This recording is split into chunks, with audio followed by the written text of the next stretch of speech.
Svjetski dan pozorišta obilježava se 27. marta. Tim povodom razgovaramo sa direktorom grad pozorišta u Gradišci, gospodinom Draškom Vidovićem. Gospodine Vidoviću, recite nam koji je značaj obilježavanja ovog Svjetskog dana pozorišta? Pa eto, Međunarodni dan pozorišta obilježava se svakog 27. marta i to traje od 1961. godine, kada je Međunarodni pozorišni institut taj dan proglasio kao dan pozorišta, kada su ukazane potrebe pozorišta za boljim razumijevanjem, boljom komunikacijom od strane ljudi, vlasti, politika i tako dalje, i da naglasi značaj pozorišta u današnjem nekom vremenu, u prošlom vijeku, 61. Pa i do dan danas i u buduće. I tradicija i običaj je da neko od ljudi iz pozorišnog života, ali i svjetskog nivoa, bilo da je reditelj, glumac ili dramaturg, napiše određenu pozorišnu poruku i pročita je. Ta poruka se prevodi na oko 25 jezika, čak danas je prevode i na mnogo više jezika, i ako se 27. marta izvodi neka predstava, obavezno neko od glumaca izađe i tu poruku prije predstave pročita. I to je ta neka tradicija za taj Međunarodni dan. Grad pozorište Gradiška postoji već 10 godina. Koja je važnost postojanja ovog pozorišta za opštinu Gradiška?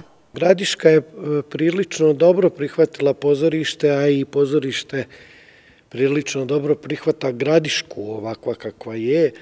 Naša Gradiška je na lijepom položaju geografskom, multikulturna je, multinacionalna, i pozorište u takvoj jednoj sredini uspijeva da zadovolji ukuse publike, naravno koliko je to u današnjem vremenu moguće, jer pozorište zavisi mnogo od financija, pozorište je neprofitabilna organizacija, svakako zavisna od ktitora, sponzora, mecena, tako je bilo kroz istoriju, znači nešto što je nekomercijalno. Naravno, vi imate u pozorištu i neke predstave koje su komercijalne, tezge, da tako kažem, gdje neko ko je postao jako poznat, ko je na medijima, stavi ruke u džepove, dođe u malu sredinu, izađe na scenu, ispriča koji vic, naplati po 10 maraka, 400-500 karata i njemu je to dosta, ali zaista da vidite jednu pravu predstavu, iza toga stoji ogroman broj ljudi, ogroman tim da se to napravi. Evo, ja koristim priliku da kažem da ćemo mi sada 26. aprila da ugostimo predstavu iz Narodnog pozorišta Republike Srpske Sinovi umiru prvi, po tekstu Mate Matišića, a u režiji i adaptaciji našeg reditelja Marka Misirače. Taj tekst je rađen u Hrvatskoj, rađen je u drugom entitetu Bosne i Hercegovine i rađen je i u Republici Srpskoj.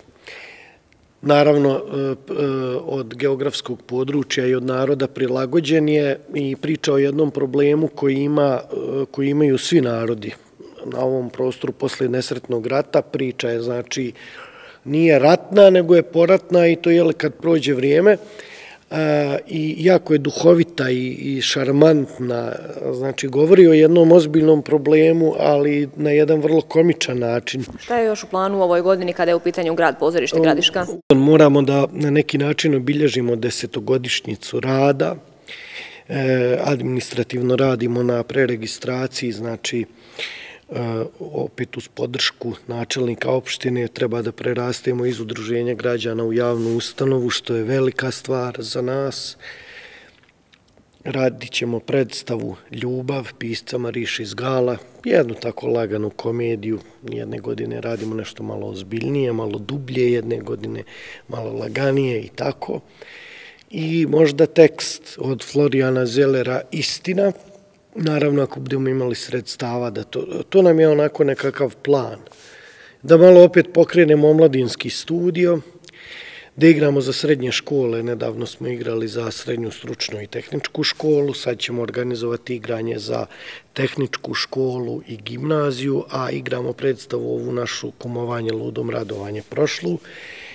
I igranje, kumovanje, ludom radovanje, ne znam da li će biti u aprilu, moguće zato što je imao sam u planu, ali je zgusnut raspored zbog dana opštine, pa ćemo to najverovatnije za građanstvo igrati ponovo u maju. I tako, u skladu sa našim finansijskim mogućnostima, radimo koliko možemo i ljudskim resursima, naravno. Mi smo pozorište gdje je malo ljudi, nas je 3. I tako, eto, trudimo se i borimo i nadamo se da ćemo prerasti kad postanemo javna ustanova, da ćemo prerasti u veliko pozorište, da ćemo vremenom imati i ansambl veliki.